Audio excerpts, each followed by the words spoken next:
Hey, Dr. John, what caused my neuropathy? I hear this all the time in my office, and it's really hard to tell sometimes. Sometimes it's very easy to tell where this actually comes from, but there's over 100 different types of neuropathy out there.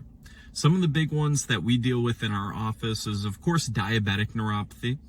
Of course, a lot of patients think that you have to be diabetic in order to have neuropathy, and that's just not true. So when we look at this, that affects about 20 to 30% of our neuropathy cases that come into the office. Another big one that we deal with is chemical-induced neuropathy. So that's the one that my grandma had. She was exposed to a lot of chemicals when she was working as a custodian and things like that back in the day.